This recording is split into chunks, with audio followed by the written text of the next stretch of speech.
జనభేరి న్యూస్కి స్వాగతం.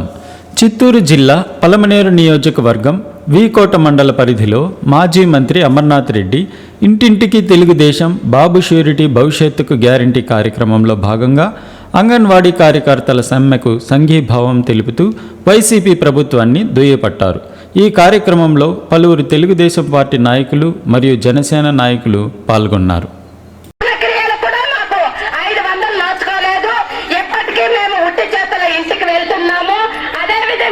మినీ వర్కర్లు కూడా లేని వర్కర్లుగా చేస్తున్నారు.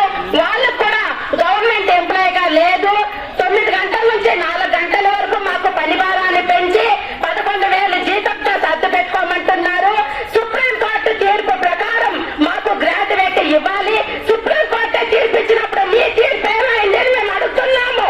సుప్రీంకోర్టు తీర్పు ఇచ్చింది కదా, ఒక అంగన్వాడీ టీచర్ గా గ్రాడ్యుయేట్ ఇవ్వాలి అని అడుగుతుంటే కూడా మమ్మల్ని ఏమాత్రం పట్టించుకోలేదు. అదే విధంగా జనాభా లెక్కల ప్రకారం కూర్చుంటే మా నాయకులంతా కూర్చొని మేధావులు కూర్చొని ఒక కుటుంబానికి ఒక నెలకు సరిపడేంత ఖర్చు ఎంత అంటే 26,000 అంచనా వేస్తున్నారు. కనీసం ఇప్పుడున్న పరిస్థితుల్లో 11,000 జీతం మాకు సరిపోతుందని మేము అడుగుతున్నాము. మా డిమాండ్స్ కూడా మేము అడుగుతా, మేము న్యాయబద్ధంగా అడుగుతున్నాము. సెప్టెంబర్ నెలలో విజయవాడకు తన్నకపోతే మేమేమో దోచుకున్నట్లు, దొంగలించుకున్నట్టు, సంపేసినట్టు జైల్లో వేసి ఆడవాళ్ళని చూడకుండా చీరు చింపేసి అగౌరవంగా మమ్మల్ని అవమానపరిచి మమ్మల్ని ఎంతో హీనంగా చూస్తున్నారు. ఈ హీనమైన పరిస్థితుల్లో మేము ఉన్నామంటే కారణం మీరే అని మేము ఈ రోజు అంగన్వాడీ టీచర్లు కానీ చాలా బాధాకరంగా ఉంది. ఎందుకంటే మన ముఖ్యమంత్రి జగన్మోహన్ రెడ్డి గారు ప్రతి ఒక్కరికి కూడా ఉద్యోగస్తులకు అందరికీ కూడా నేను ఉన్నాను, నేను వస్తాను, నేను ఇస్తాననేసి 2019లో అందరికీ కూడా తల మీద చేయబెట్టి ప్రమాణం చేసి చెప్పినారమ్మా. అప్పుడు అందరూ కూడా మీరు కూడా పాపము మా అక్క మా చెల్లెలు అనే కొందరికి అందరూ కూడా పాపము అన్నను కింద చూద్దామని చూస్తుంది. ఏమైందమ్మా ఈరోజు? ఇదే జగన్మోహన్ రెడ్డి నెక్స్ట్ ముఖ్యమంత్రి అయితే మీ ఉద్యోగాలు కూడా ఉండవు, మీకు జీతాలు కూడా రావు. ఇప్పుడే లేదు జీతాలు, ఇప్పుడే తెలుస్తా ఉంది కదా. 15 రోజులు టేక్ పెట్టే కొందరికే వేరే వాళ్ళు పిలిచి బీగాలు పగలు కొట్టి అక్కడ మీ పోస్టులు వాళ్ళు పెడతా ఉన్నారు. 15 రోజుల తర్వాత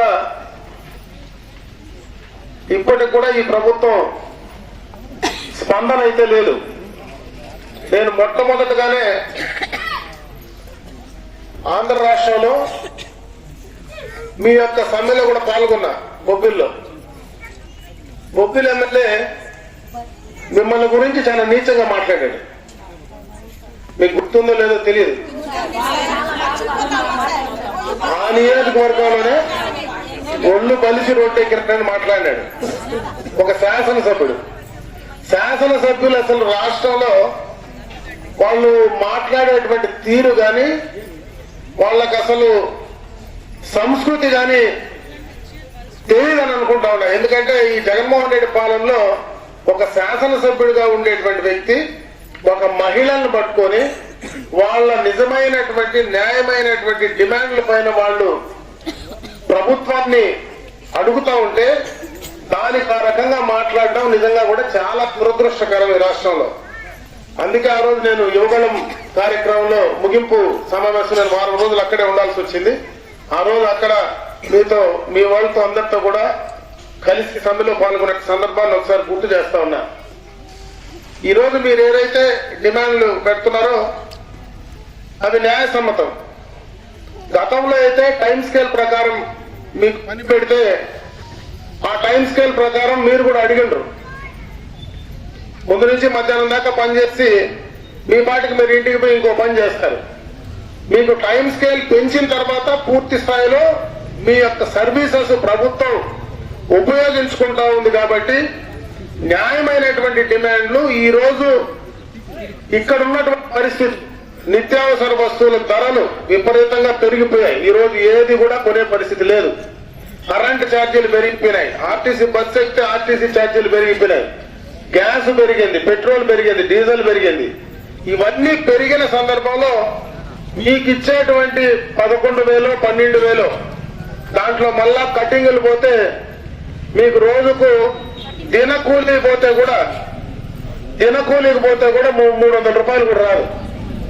కూలికి పోతే ఈ రోజు 500 రూపాయలు మధ్యాహ్నం దాకా పనిచేస్తే 500 రూపాయలు ఇస్తా ఉన్నారు, అంటే 15,000 నెలకి ఇస్తా ఉన్నారు. అంటే నీకు అది కూడా లేనటువంటి పరిస్థితి మీరు అడగడం న్యాయమైనటువంటి డిమాండ్. అయితే గత ప్రభుత్వంలో చంద్రబాబు నాయుడు గారు ఎప్పుడు ఉద్యోగస్తుల్ని ఇంత ఇబ్బందులకు గురి చేయాల. ఈరోజు అంగన్వాడీ హెల్పర్లు వర్కర్లే కాదు, టీచర్ల పరిస్థితి ఇంకా దారుణంగా ఉంది. నిన్ననే హెల్త్ వర్కర్స్ కూడా వాళ్ళు సమ్మె చేస్తా ఉన్నారు, మున్సిపాలిటీ వాళ్ళు సమ్మె ఇస్తా ఉన్నారు. ఆయన పెట్టినటువంటి వాలంటీర్లు కూడా ఈరోజు సమ్మె నోటీసు ఇచ్చినారు. అంటే ఎంత పోలీసు కూడా కింద స్థాయిలో ఉండేటువంటి పోలీసులు కూడా తిరగబడేటువంటి పరిస్థితి ఈ రోజు రాష్ట్రంలో వస్తా ఉంది.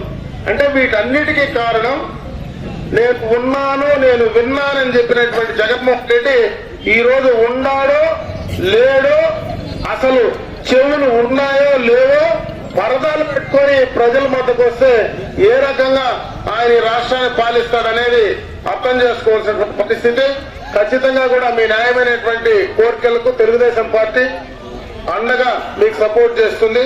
ఖచ్చితంగా కూడా మేము మీకు అండగా ఉంటామని చెప్పి సందర్భంగా తెలియజేసుకుంటూ, ఈ రోజు నేను కూడా నా కార్యక్రమాల్లో ఉంటే ఇటు తిరుగుతున్నా కాబట్టి ఖచ్చితంగా ఏదో ఓ రోజు మిమ్మల్ని కలవాలని, మొన్ననే రంగనాథ్ వాళ్ళు పోవాలంటే నేను కూడా వస్తాను, నేను ఇటు ఈడే ఉంటాను కదా, కలిసి వెళ్దామని చెప్పి రంగనాథ్తో కూడా చెప్పి ఈ రోజు మిమ్మల్ని కలిసేటువంటి పరిస్థితి కలిగింది. కాబట్టి మీ అందరికీ కూడా మరి ఇంకా గట్టిగా ఈ ప్రభుత్వాన్ని నిలదీసే దాంట్లో న్యాయమైనటువంటి కోరికలపైన ధైర్యంగా మీరు పోరాడమని చెప్పి నేను ఈ సందర్భంగా మీకు అందరికీ కూడా తెలియజేసుకుంటూ సెలవు తీసుకున్నా. జై హింద్.